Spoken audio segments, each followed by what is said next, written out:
Première partie. Dieu et sa providence pour la culture humaine. Chapitre 1.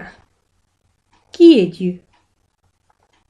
Beaucoup de gens dans ce monde insistent sur le fait qu'il n'y a pas de Dieu. Il y a aussi d'autres personnes qui adorent des dieux créés par l'imagination des hommes ou fabriquent des images de créatures de Dieu et les adorent en tant que Dieu.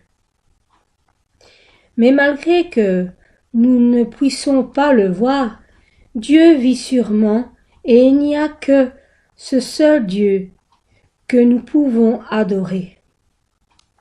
Dieu est le créateur de l'univers, de toutes choses et de l'humanité.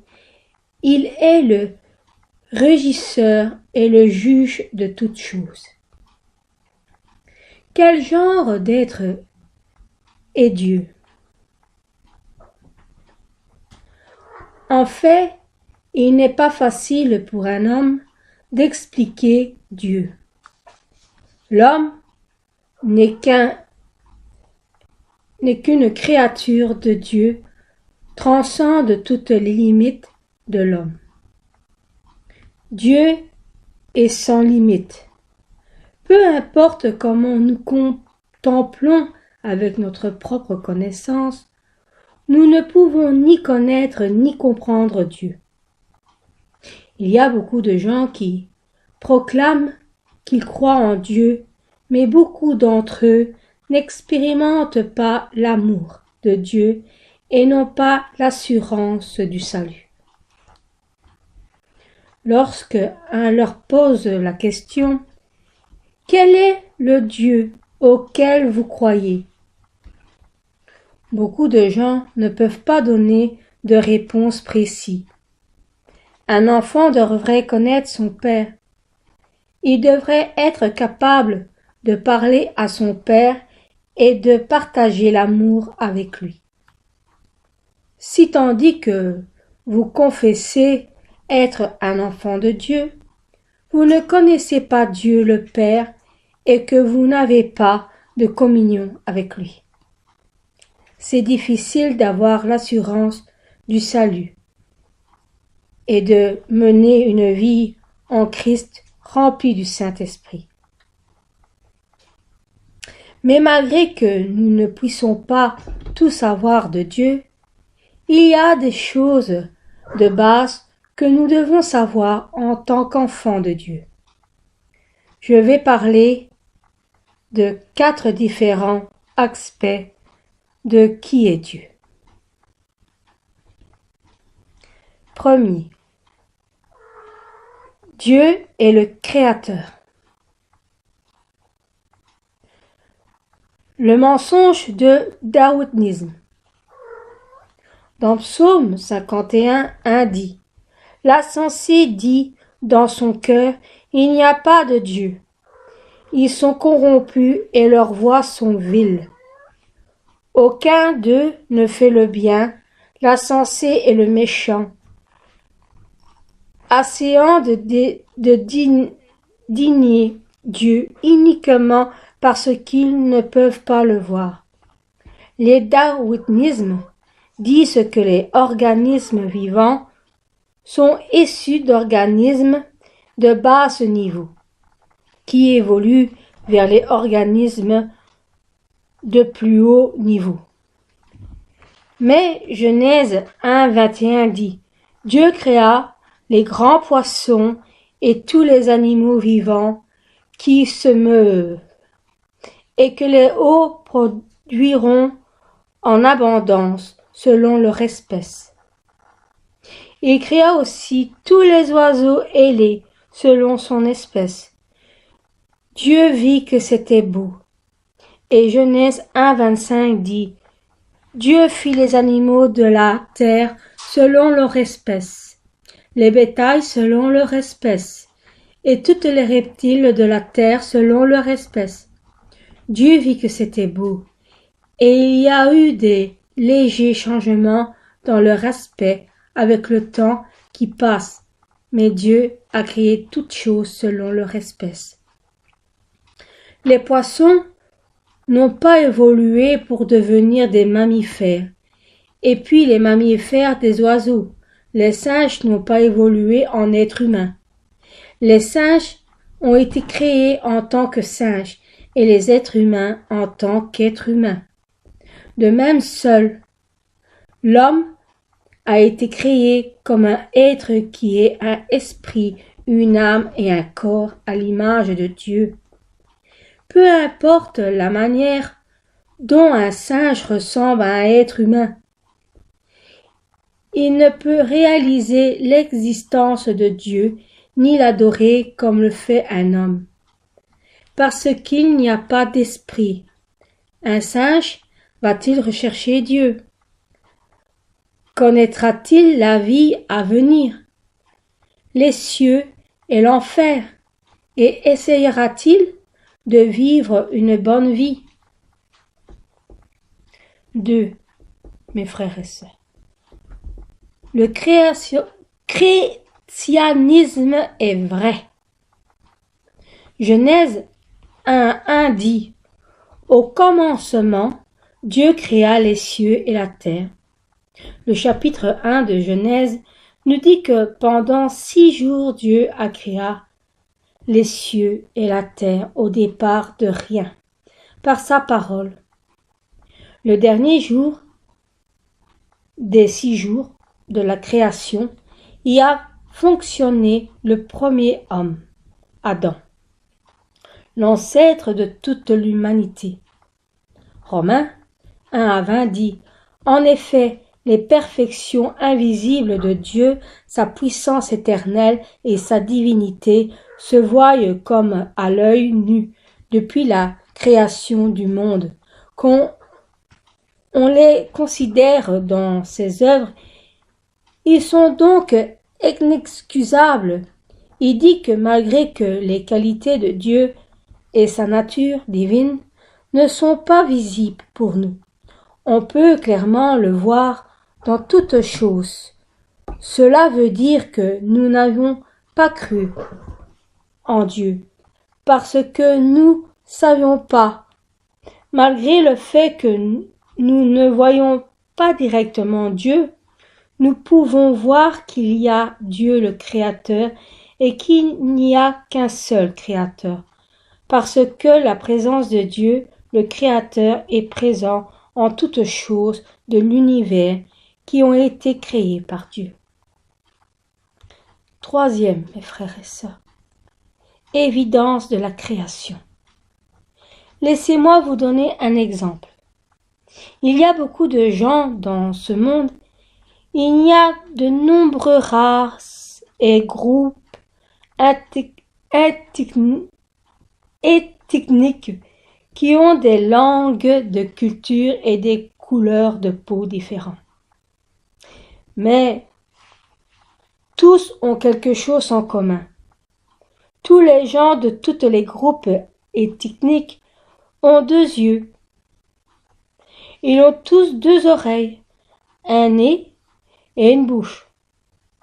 Les emplacements sont tous identiques. Le nez se trouve au centre du visage et les yeux sont au-dessus.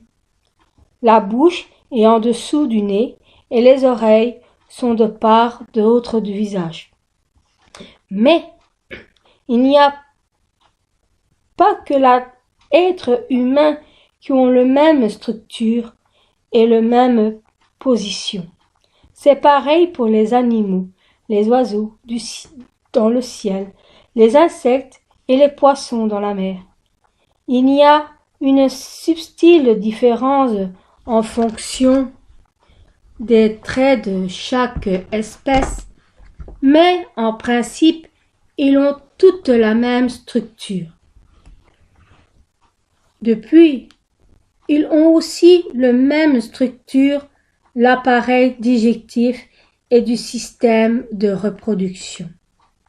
La raison de cette similitude est le fait que toutes choses ont été créées par un seul créateur, Dieu. Les gens du monde insistent sur les théories de Darwin et renie la création de Dieu. Mais si l'humanité a évolué et le 10, nous n'aurions pas eu la même structure. Nous aurions pu évoluer en différentes espèces de formes et de structures. De même, si le Créateur n'était pas uniquement tous les hommes et les animaux, n'aurait pas eu la même structure de la même manière. Le fait est qu'il y avait eu plusieurs créateurs. Chacun aurait fonctionné ses créateurs selon ses propres différences. Mais, en considérant que pratiquement toutes choses ont la même structure et fonctionnalité, nous pouvons sûrement comprendre qu'elles ont été dessinées et créées avec précision par un seul Dieu, le Créateur. 4, mes frères et sœurs. La nature prouve la création de Dieu. De même, lorsque nous regardons à la nature, nous pouvons voir plus d'évidence de Dieu le Créateur. La terre tourne une fois par jour et tourne autour du soleil une fois par an, et la lune tourne autour de la terre une fois par mois. Au travers de ces révolutions et rotations, nous voyons un phénomène ordonné de la terre. Nous avons le jour et la nuit, et 4 saisons. Il y a le flot et les reflots, des marées à la circulation de l'air et les mouvements et emplacements de corps célestes sont précisément fixés de manière à être appropriés et valables pour que l'homme et les organismes vivants puissent vivre. La distance du Soleil et la Terre dans son orbite est toujours idéale. Il ferait trop chaud s'il était plus proche du Soleil, et si elle était trop loin, il ferait trop froid. De même, la distance de la Terre et la Lune ne doit pas être plus ou moins proche. La distance actuelle est idéale pour les flots et les reflots des marées. À cause des flots et des reflots, la température et l'humidité sont contrôlées et beaucoup de phénomènes naturels se produisent. Cela règle aussi le vent et bouche les nuages, afin qu'il pleuve partout. Elle ne peut être plus loin ni plus près que maintenant. La terre a bougé et tourne d'une telle manière ordonnée, sans la moindre erreur. À la distance, le mieux adapté pendant un temps immesurable. Croyez-vous que toutes ces choses auraient pu être ordonnées par un Bing Bang, comme certains scientifiques l'affirment? Pourquoi ne pas utiliser notre bon sens? Si vous ouvrez une horloge, il y a de nombreuses pièces sophistiquées qui sont assemblées avec soin pour faire fonctionner l'horloge. Supposons maintenant que quelqu'un vienne vers vous et vous dise « Personne n'a fabriqué cette horloge. Les pièces proviennent d'une éruption volcanique. Se sont assemblées d'elles-mêmes et ont commencé à fonctionner. » Pourriez-vous croire à cela? À moins d'être un insensé, vous ne croiriez jamais cela.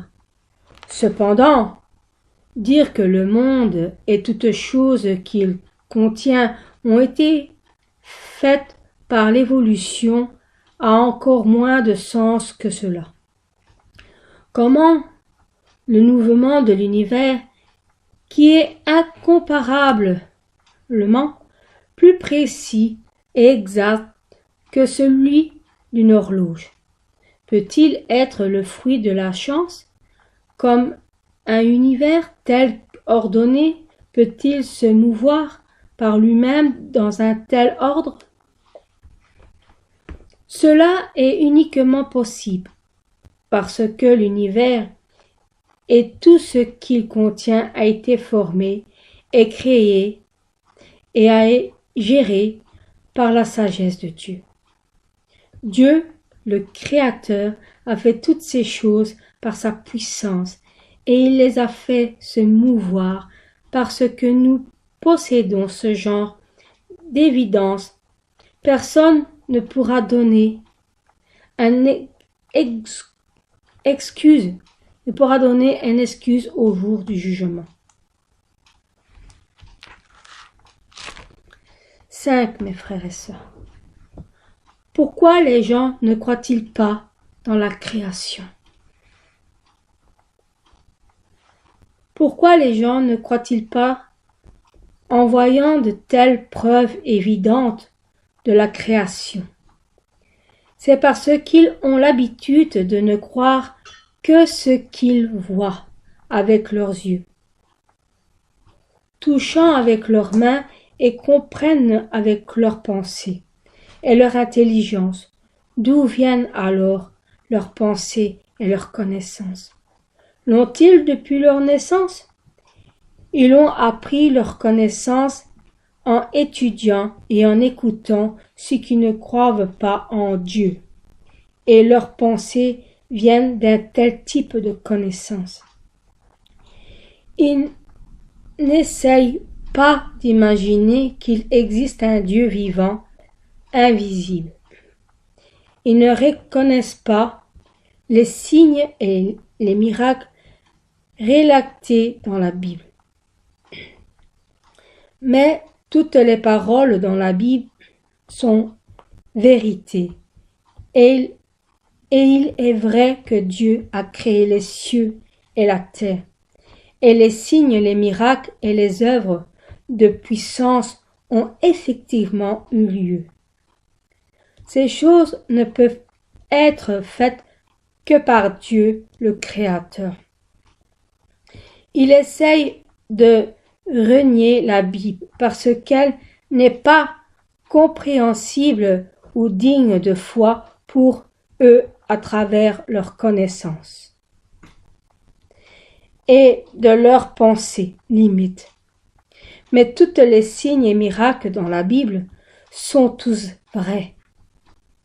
Jean 4:48 dit: Jésus leur dit: Si vous ne voyez des miracles et des prodiges, vous ne croiriez point. Les pensées et les vues des hommes s'effondrent lorsqu'ils voient des signes et des miracles qui ont eu au-delà de toute limite humaine. Lorsqu'ils expérimentent quelque chose par leurs œuvres de Dieu qu'ils pensaient être complètement impossible, alors seulement ils peuvent accepter que seule la parole de Dieu est vraie, même s'ils ne coïncident pas avec leurs pensées. Ainsi, dans la Bible, Dieu nous a montré qui est le Dieu vivant à travers de nombreuses œuvres et miracles de sa puissance.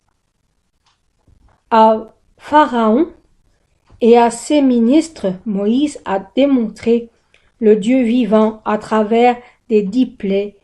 Élie a fait descendre le feu du ciel et laissé le ciel donner de la pluie après 3 années et demie de sécheresse.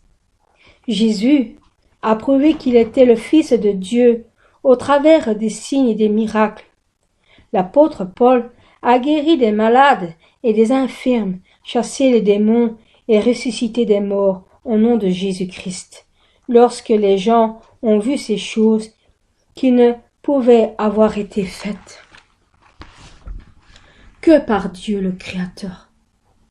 Même des incroyants ont reconnu Dieu, le Créateur, et ont accepté l'Évangile et le Sauveur Jésus-Christ. Même dans les temps que nous vivrons aujourd'hui, ces œuvres de Dieu sont nécessaires. La puissance de Dieu manifeste des signes et des miracles, et l'épreuve la plus nette afin que les croyants puissent croire en Dieu vivant, le Créateur. Amen. 2. Dieu est « Je suis celui qui suis ». Premier. L'existence de Dieu, mes frères et sœurs.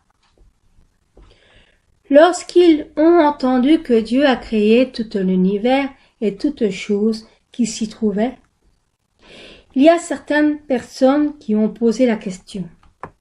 Qui a créé Dieu le Créateur? Depuis combien de temps Dieu est-il existé? Et qu'il y avait-il avant qu'il ne vienne à l'existence? À propos de cela, dans Exode 3 à 14, dit « Dieu dit à Moïse, « Je suis que je suis ». Personne n'a donné naissance à Dieu, ni ne l'a créé. Dieu a existé avant même une éternité que les êtres humains puissent imaginer, et il existera de toute l'éternité. Mais dans l'expérience et la connaissance des hommes, il y a un commencement et une fin à toute chose. Par exemple, les êtres humains et les animaux ont tout un commencement et une fin. Ils commencent par naître dans ce monde et meurent lorsqu'ils le quittent en mourant. Même un objet d'antiquité doit avoir un commencement lorsqu'il a été fabriqué. Tous les événements historiques ont un commencement et une fin aussi. C'est pourquoi les gens se demandent comment Dieu est arrivé à l'existence, croyant que Dieu doit aussi avoir une forme de commencement. Mais si vous pouvez penser au-delà de la limite des pensées humaines, ils doivent paraître étranges pour d'être absolu, Dieu le Créateur, d'avoir un commencement. Si Dieu est arrivé à l'existence à un moment donné du temps, il doit y avoir eu quelque chose avant. Cela signifie que quelqu'un d'autre a dû créer Dieu, ou que Dieu lui-même n'est pas l'être absolu. Donc, si Dieu est réellement le Dieu absolu et parfait, il ne peut avoir un commencement ni une fin. Et il a dû exister par lui-même à l'organisme. 2, mes frères et sœurs. L'organisme de Dieu. Quel type de forme Dieu a-t-il pris avant le commencement des temps et comment est-il existé? Jean 1 dit: Au commencement était la parole, et la parole était avec Dieu, et la parole était Dieu. Dans le texte d'aujourd'hui, le commencement se réfère au temps où Dieu seul existait avant que tout ne soit créé. Cela se passe avant l'éternité que les gens, en tant que simples créatures, ne peuvent pas comprendre, avec leur connaissance et leur expérience limitée. Il est écrit que la parole est Dieu, à propos de Dieu, qui existait avant même le commencement. Dieu n'avait aucune forme, mais existait en tant que la parole elle-même, et c'était la voix. 1 Jean 1 à 5 dit: La nouvelle que nous avons apprise de lui et que nous vous annonçons, c'est que Dieu est lumière et qu'il n'y a point en lui de ténèbres.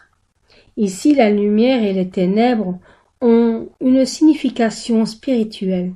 D'une part, ténèbres se réfère à tout ce qui n'est pas vérité, comme l'injustice, l'insubordination, les péchés et le mal.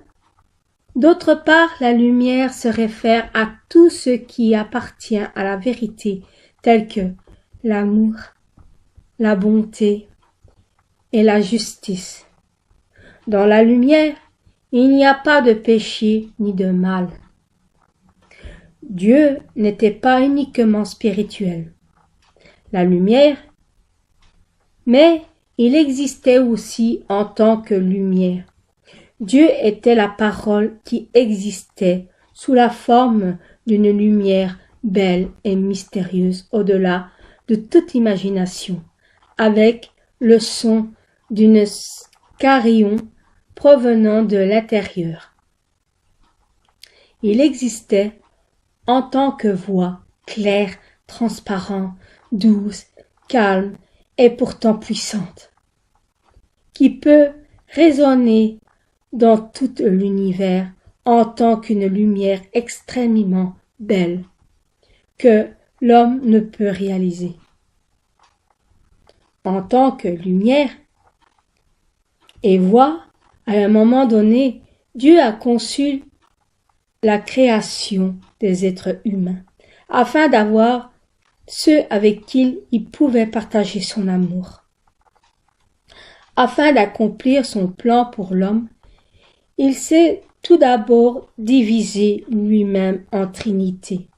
Dieu le Père furent séparés de lui, le Fils, Jésus, qui deviendra plus tard le Sauveur de l'humanité, et le Saint-Esprit, qui est l'aide. Amen. Ces trois entités sont arrivées à exister en tant qu'êtres distincts.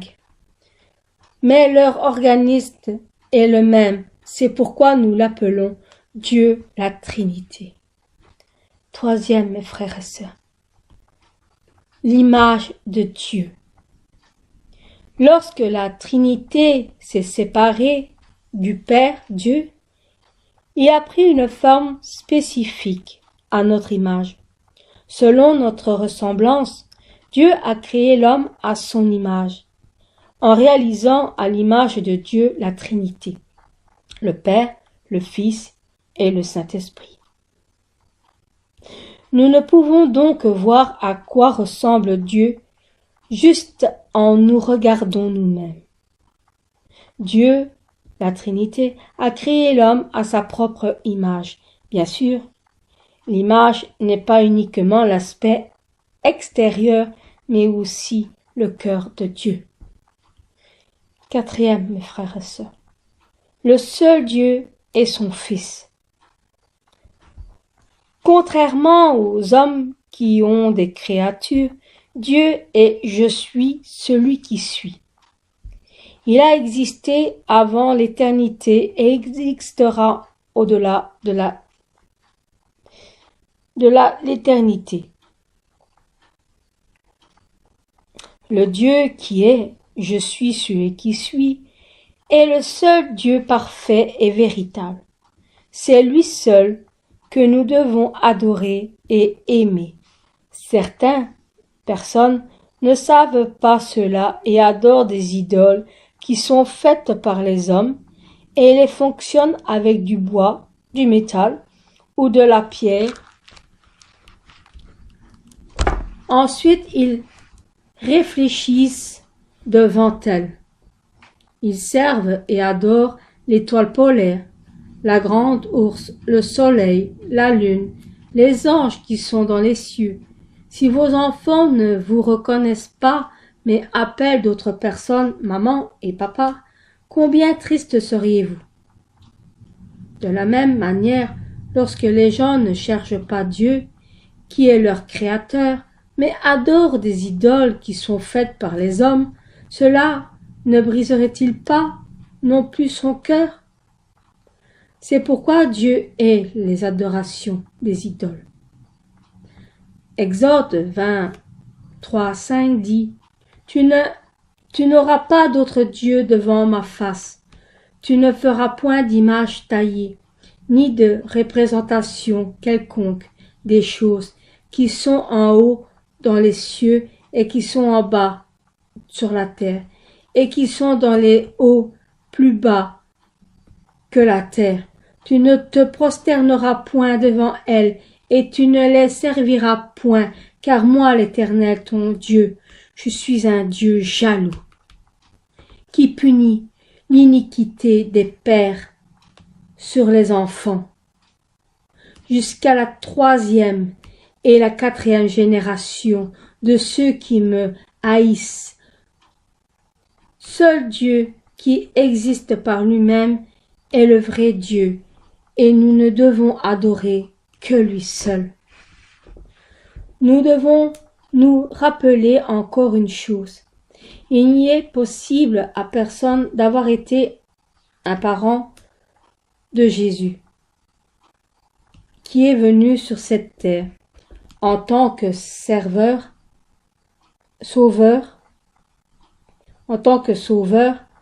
parce que son organisme est la même que Dieu, le Créateur. Bien sûr, afin que Jésus puisse venir sur cette terre dans la chair, il est né du corps de la Vierge Marie. Mais il est dit dans Matthieu 1,18, Marie, sa mère, ayant qu'il est fiancé à Joseph, se trouva enceinte par la vertu du Saint-Esprit avant qu'ils aient habité ensemble. Il n'y a pas ni de la combinaison entre le sperme d'un père et l'œuf d'une mère, comme tous les hommes, mais par la puissance du Saint-Esprit. La Vierge Marie n'était qu'un instrument pour porter le Sauveur, et Dieu n'a fait qu'utiliser son corps pour ce temps. Ici, afin de devenir le père et la mère biologique, les bébés doivent avoir été conçus par l'union du sperme d'un homme et de l'ovule d'une femme. Mais Jésus était conçu par le Saint-Esprit, et il n'y a fait qu'emprunter une matrice. Alors comment Marie peut-elle devenir la mère de Jésus? Comment peut-elle devenir la Sainte Mère? La Bible nous dit clairement que Jésus n'a jamais appelé Marie mère. Malgré que la Vierge Marie a porté Jésus, elle ne peut jamais devenir la mère de Jésus. Disons que nous implantons l'œuf fécondé dans une machine et que vous le faisons grandir pendant 10 mois. Le bébé doit-il alors appeler la machine mère? Bien sûr que non. Bien sûr, Marie était une femme bonne, aimante, de sorte qu'elle a pu être choisie par Dieu pour porter Jésus. Mais malgré tout, Marie n'est qu'une créature, et elle ne peut jamais devenir la mère de Jésus. Et c'est pourquoi, dans la Bible, il n'y a jamais une occasion où Jésus appela Marie mère. Parfois, ses disciples ont écrit mère de Jésus, mais ce n'était que du point de vue des disciples. Jésus n'a jamais appelé la Vierge Marie mère. Notre Seigneur l'appelait femme. Par exemple, dans Jean 19, 26, il dit: Jésus, voyant sa mère et approuvé d'elle, le disciple qu'il aimait dit à sa mère: Femme, voici ton fils. Ici, l'expression de sa mère a été écrite par Jean, et Jésus appelait Marie femme. Dans Jean 2,4, au banquet de noces de Cana, Jésus a dit: Femme, Qu'il y a-t-il entre toi et moi? Mon heure n'est pas encore venue. C'est parce qu'un être humain en tant qu'un simple créature ne peut pas devenir la mère de Dieu le Créateur. Mais certaines personnes appellent Marie Sainte Mère et se prosternent même devant elle et prient à elle uniquement parce qu'elle a donné naissance à Jésus. Mais Jésus est le Fils de Dieu et l'objet de notre adoration et de nos prières doit être uniquement le Dieu de la Trinité. Si elle est la Sainte Mère de Jésus, qui est ce Dieu que Jésus appelle Père? Comment pouvons-ils dire cela? Quel Dieu dans ce cas? Mais Dieu a dit, je suis celui qui suis. Et il n'est né de personne et il existe par lui-même. Dieu a existé avant l'éternité et existera après elle.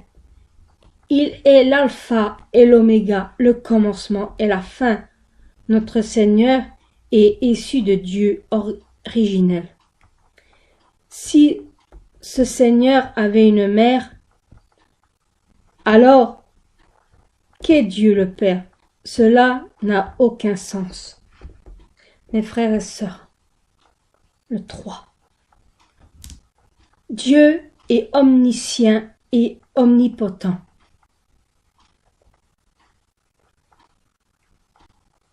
Qui veut dire qu'il sait tout. Il sait le passé, le futur, et il est puissant. Dans la Bible, il y a beaucoup d'exemples de gens qui ont expérimenté avec la foi la puissance de Dieu. La mer Rouge a été ouverte et le soleil et la lune se sont arrêtés par la puissance de Dieu. Le feu du ciel est tombé, il a commencé à pleuvoir après une sévère sécheresse pendant 3 ans et demi. Jésus, dont l'organisme est Dieu lui-même, a manifesté les œuvres mêmes de Dieu, omnipotent. Il a ressuscité les morts et a guéri les malades et les infirmes. Il a calmé le vent et les vagues et a marché sur l'eau. Même après la résurrection et l'ascension de Jésus, la puissance de Dieu s'est manifestée au travers des apôtres. Spécialement dans le cas de Pierre, les gens lui amenaient les malades, espérant que même l'ombre de son manteau puisse couvrir les malades. Dans le cas de l'apôtre Paul, des linges et des mouchoirs qui avaient touché son corps ont même été amenés à des malades, et les maladies les ont quittés, et les esprits impurs sont partis. La puissance de ces apôtres était tellement grande que les œuvres de Dieu ne sont manifestées même au travers de leurs ombres et des mouchoirs. Et Hébreux 13:8 dit, Jésus-Christ est le même hier, aujourd'hui et éternellement. Il travaille de la même manière qu'il y a 2000 ans ou 1000 ans. Comme cela a été dit, la puissance de Dieu manifestée au travers de Jésus. Christ n'est pas uniquement au lieu de ce temps-là, mais elle peut aussi être manifestée aujourd'hui. Dieu sait tout. Dieu n'est pas uniquement omnipotent, mais aussi omniscient. Il connaît le cœur de l'homme et les choses à venir. Dieu qui sait tout permet à ces hommes qui travaillent avec lui de Dieu qui sait tout permet à ces hommes de travailler avec lui, de connaître les choses à venir et à les prophétiser. Amos 3-7 dit: car le Seigneur, l'Éternel, ne fait rien sans avoir révélé son secret, et son serviteur, les prophètes. Dieu ne fait jamais rien sans révéler son plan et ses secrets à ses serviteurs bien-aimés. Et ses prophètes, il en va de même aujourd'hui, étaient uniquement dans l'Ancien Testament. C'est la même chose aujourd'hui. Il y a de nombreuses prophéties dans la Bible qui ont été révélées aux prophètes par Dieu. Il y a des prophéties détaillées sur la venue du Sauveur. Les destructions et le rétablissement d'Israël et les situations mondiales dans la fin des temps. Les prophéties de la Bible ont été accomplies telles que réalité, et il y a certaines choses qui seront accomplies tandis que nous approchons la fin. Même aujourd'hui, Dieu permet à ceux qui communiquent avec lui de même connaître le futur. Le révérend Dr. Diarocli a livré de nombreuses prophéties révélées par Dieu. Par exemple, en 1987, il a prophétisé que le candidat Teo Ho serait élu comme président. Avec combien de voix et pourquoi? Et ensuite que Yoon Sam-kim et Dae-gong Kim seraient présidents, et les prophéties furent accomplies. Il a prophétisé la victoire de Reagan aux élections américaines et du Premier ministre anglais Thatcher. Dieu lui a fait connaître la mort du Premier ministre féminin indien Gandhi et de Diernienko, le secrétaire général de l'ancien URSS. Récemment, Dieu lui a aussi fait connaître la mort d'un leader de Moyen-Orient qui avait été caché, même à son entourage.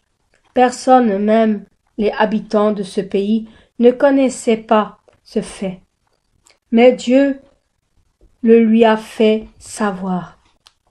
Et il a dit anticipativement et rapidement, après beaucoup de gens ont entendu la nouvelle qu'il était mort. Il a prophétisé aussi du Kosovo en 1999 et comment ces accidents allaient se reproduire. Il a prophétisé au sujet du prix du pétrole et de la situation au Moyen-Orient, et que le monde serait divisé en 3 grandes puissances comprenant les USA et l'Europe. Lorsque le président Kim Jong-un a visité la Corée du Nord, tout le monde a cru que le leader nord-coréen Kim Jong allait rendre la visite. Le monde entier a cru cela.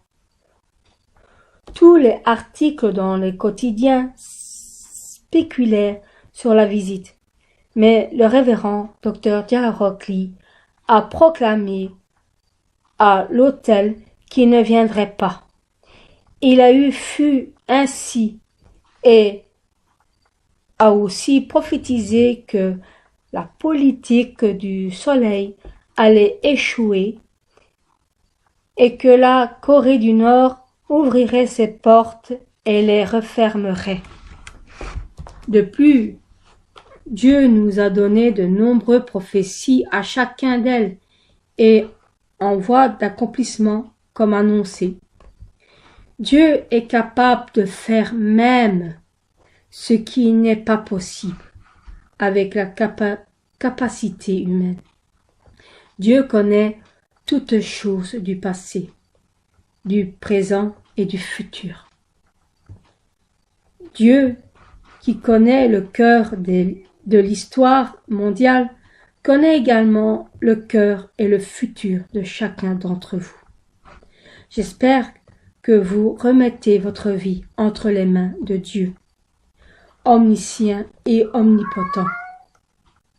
Alors Dieu vous conduira uniquement sur le chemin de la prophétie et des bénédictions. Amen.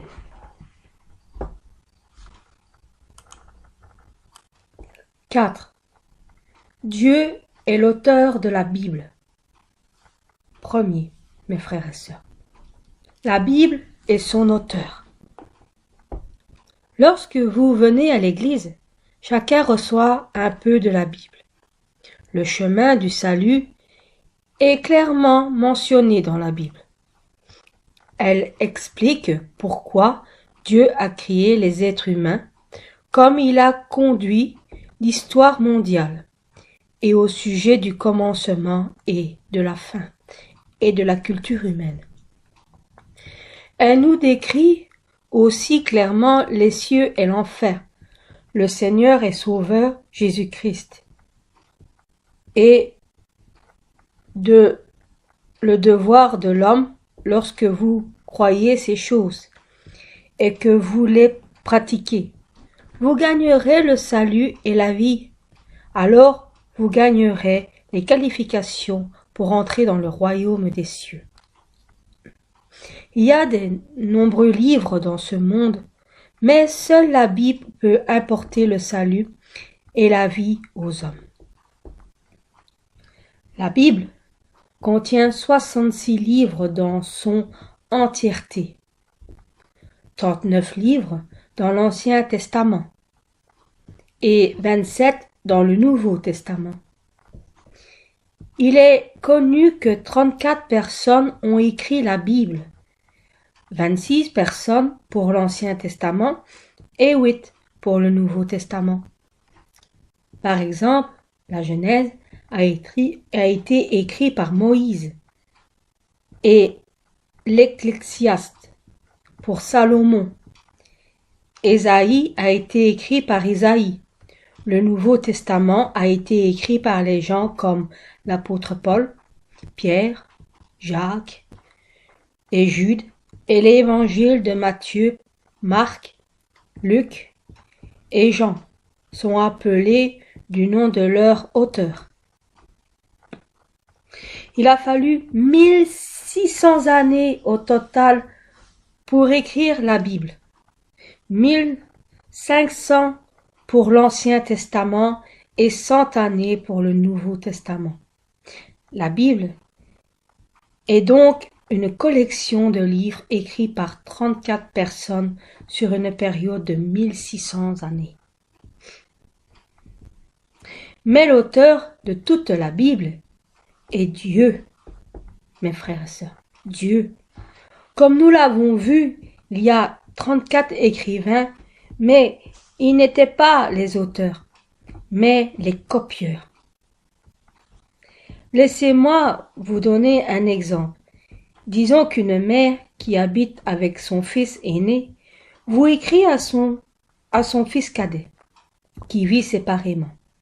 Cette mère donne à son fils aîné le contenu de la lettre qu'elle veut lui écrire. Alors, de qui est la lettre? Est-ce la lettre du fils aîné puisque c'est lui qui l'a écrit? Non, mes frères et sœurs, ce n'est pas malgré qu'elle a été écrite par le fils aîné, le contenu est de la même manière, le contenu de la Bible est la parole de Dieu. Dieu a touché ceux qui lui apparaissaient, à qui édiqua à ses yeux, et leur a fait écrire sous l'inspiration du Saint-Esprit. À propos de cela, 2 Timothée 3:16 dit « Toute écriture est inspirée de Dieu et utile pour enseigner, pour convaincre, pour corriger, pour instruire dans la justice. » 2 Pierre 1:21 dit « Car ce n'est pas par une volonté d'homme qu'une prophétie a jamais été apportée, mais c'est poussé par le Saint-Esprit que les hommes ont parlé à la part de Dieu. » Ésaïe 34:16 dit « Consultez le livre de l'Éternel et lisez. Aucun d'eux ne fera défaut, ni l'un ni l'autre ne manqueront, car sa bouche l'a ordonné. C'est son esprit qui les rassemblera. » Malgré qu'il y ait de nombreux écrivains de la Bible, l'ensemble de la Bible n'entre jamais en conflit avec elle-même, comme si elle avait été écrite par une seule personne. C'est parce qu'elle a été écrite par Dieu le Tout-Puissant, au travers des œuvres du Saint-Esprit. 2, mes frères et sœurs. Toute écriture est inspirée par Dieu lui-même. Pardon. Parce que la Bible est écrite sous l'inspiration du Saint-Esprit, vous devez aussi l'interpréter avec l'inspiration du Saint-Esprit. Si vous interprétez avec une connaissance humaine, il y aura de mauvaises interprétations.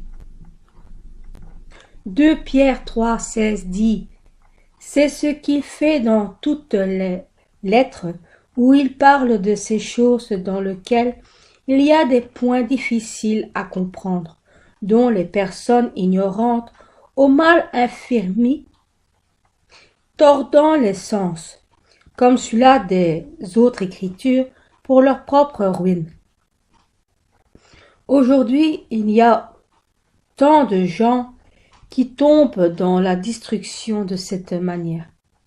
Vous pouvez simplement croire dans la Bible telle qu'elle est, mais il y a beaucoup qui enseignent de manière opposée. Laissez-moi vous donner un exemple facile.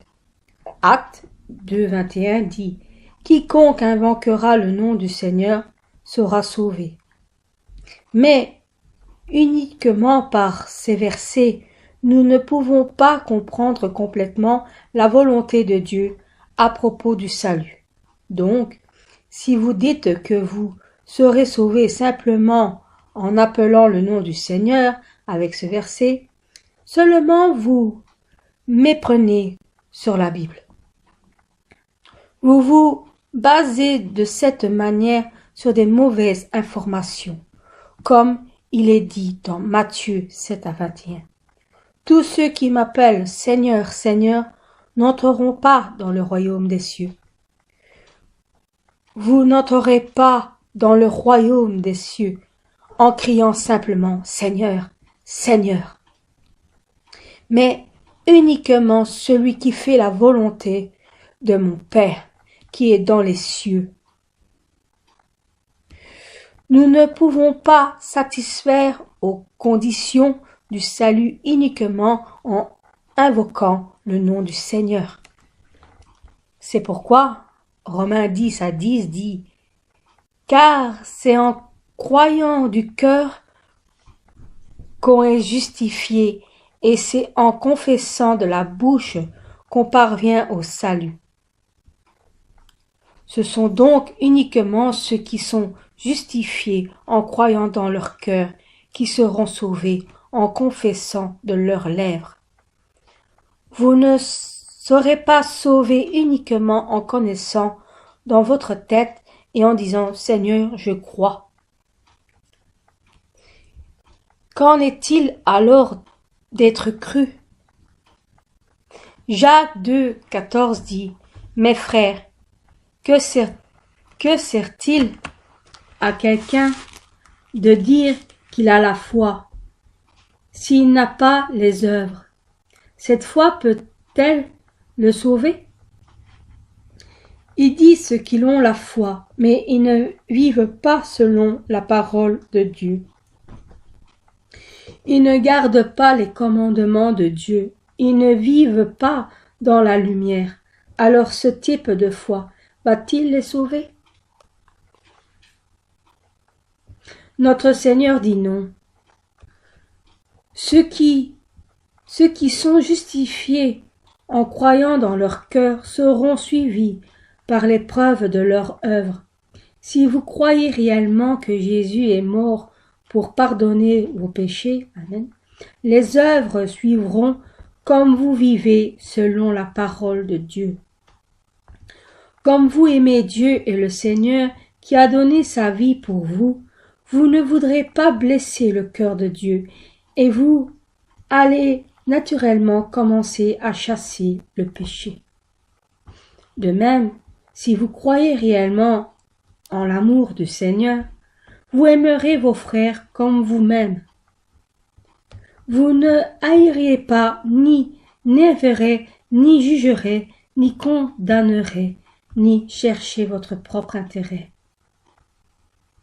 Mais vous allez servir, vous sacrifier et aider ceux qui sont dans le besoin, afin de montrer les preuves de votre foi par les œuvres. Si vous ne connaissez pas le verset analogue ou complémentaire, vous pourriez mal comprendre la vérité en poussant. Je serai sauvé uniquement si j'accepte Jésus comme mon sauveur, ou je serai sauvé malgré que je vis dans le péché simplement si je crois dans mon cœur.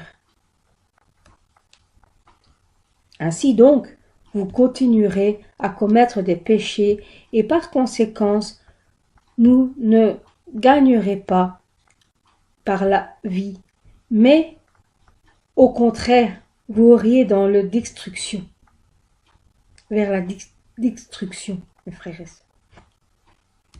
De la même manière, pour connaître correctement la volonté de Dieu dans chaque verset, vous devez connaître les versets correspondants.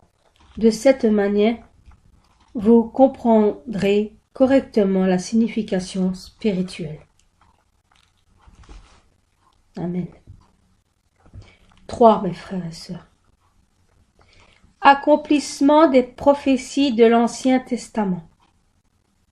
Ceci peut également être témoigné au travers de l'histoire. Vous pouvez voir dans l'Ancien Testament que l'histoire d'Israël, les événements de l'historique et les gens ainsi que les endroits et les coutumes sont très réalistes. Il y a aussi de nombreux prophètes dans la Bible et chacune d'entre elles est accomplie.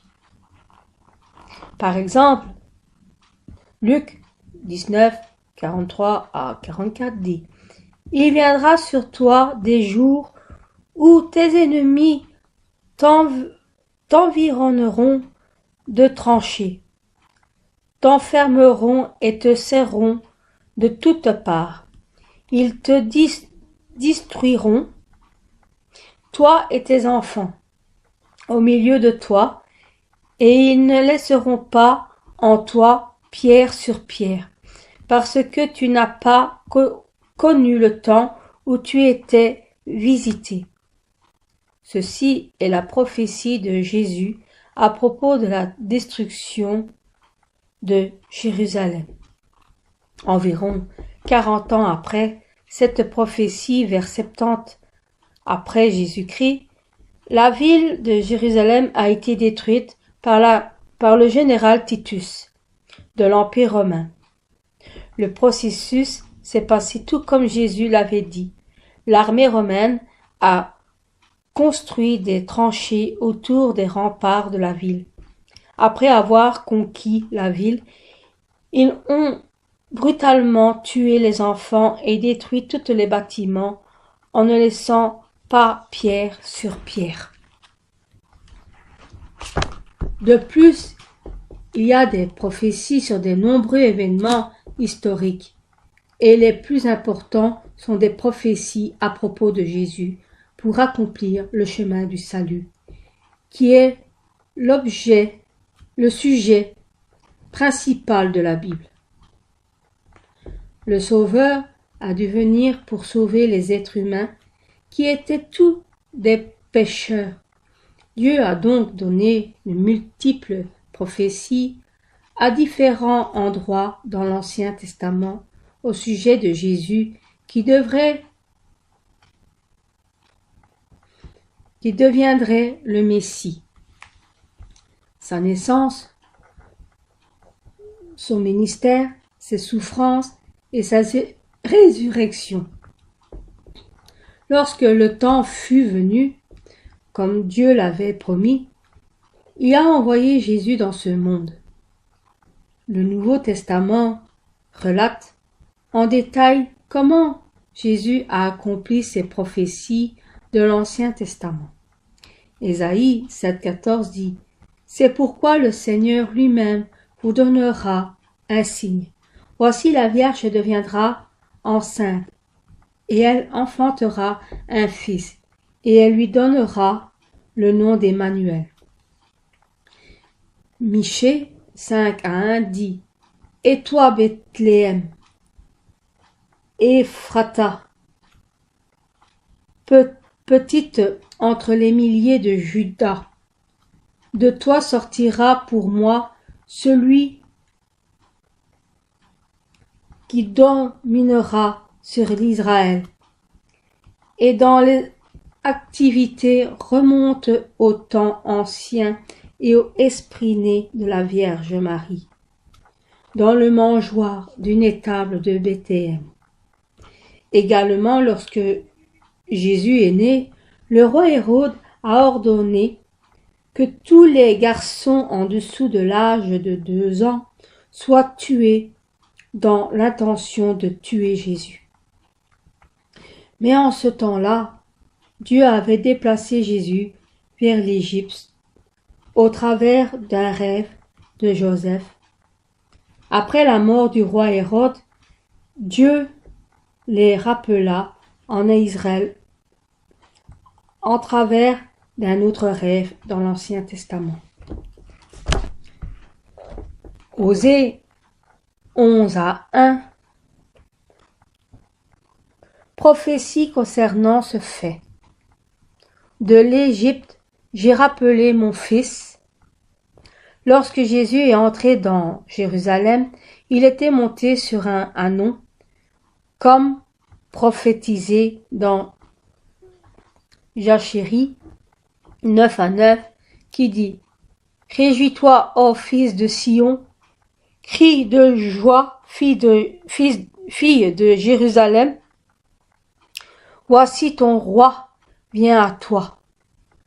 Il est juste de victorieux, il est humble et monté sur un âne, le petit d'une ânesse. » De même, comme il est dit dans Psaume 41:10, celui-là même avec qui j'étais en paix, qui avait ma confiance et qui mangeait mon pain, lève le talon contre moi. Judas Iscariote, qui recevait de près le pain de la parole de Dieu, a trahi et vendu Jésus, comme il est écrit dans Jachérie 11:12. Si vous le trouvez bon, donnez-moi mon salaire, sinon ne me donnez pas. Et ils pesèrent pour mon salaire 30 siècles d'argent. Judas Iscariote a vendu Jésus pour 30 pièces d'argent, comme cela avait été prophétisé dans l'Ancien Testament. Il a vendu Jésus pour 30 pièces d'argent. De la même manière, beaucoup de prophéties sur Jésus dans l'Ancien Testament ont été accomplies, l'une après l'autre, dans le Nouveau Testament.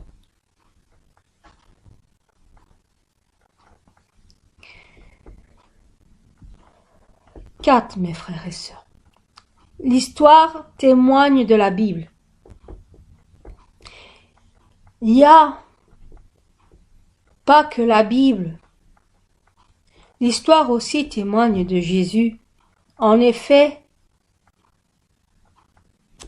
après Jésus-Christ, avec lequel vous qualifions cette année, qui est de 2010 après Jésus-Christ, a commencé avec la naissance de Jésus.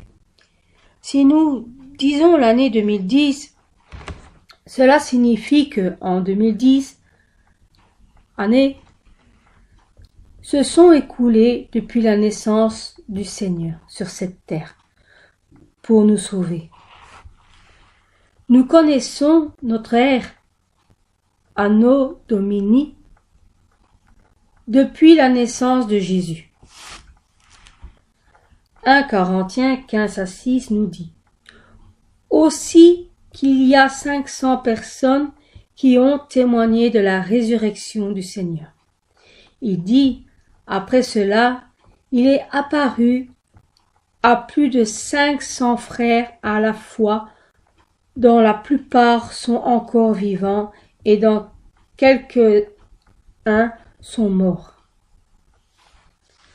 Au travers de ces témoins, la résurrection du Seigneur a été rendue comme partout dans le monde, jusqu'à ce jour. Le fait que les paroles de la Bible concernent le Seigneur seront toutes vraies et que la parole de Dieu est répandue sur toute la terre. Ainsi, tous ceux qui entendent et croient ces choses peuvent rencontrer et expérimenter Dieu, l'auteur de la Bible. Lorsqu'ils croient en mettant en pratique la parole des promesses données par Dieu dans la Bible, ils peuvent expérimenter les œuvres de notre Dieu qui tient ses promesses et garantit sa parole. La Bible prophétise à propos des signes et de la situation du monde dans ces derniers jours, avant le retour du Seigneur.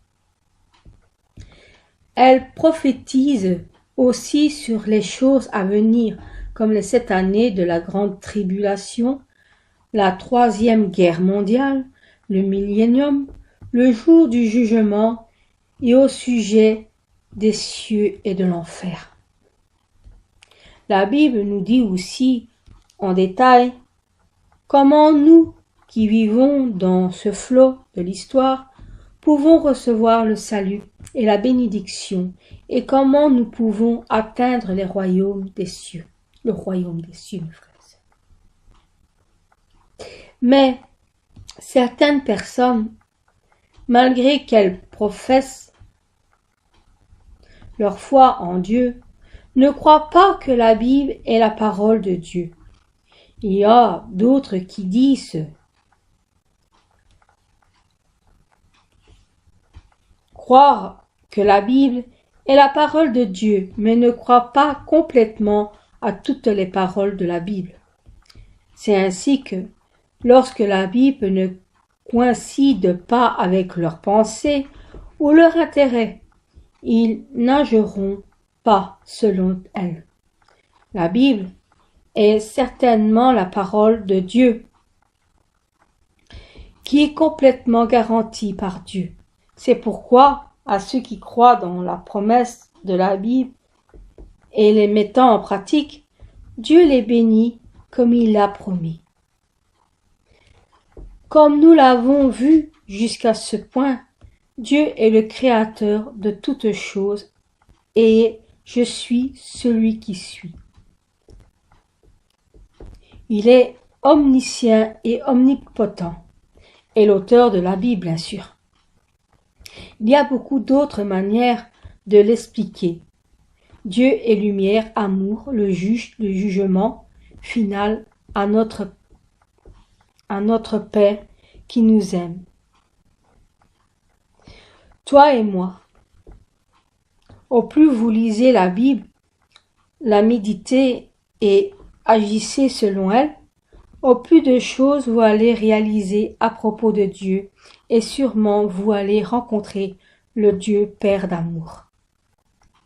Proverbe 8-17 dit « J'aime ceux qui m'aiment et ceux qui me cherchent me trouvent. » Si nous aimons vraiment quelqu'un, nous aimerons faire ce que cette personne voudrait que nous faisons. Pour aimer Dieu et le chercher, il faut croire à sa parole, la Bible et la garder. Amen.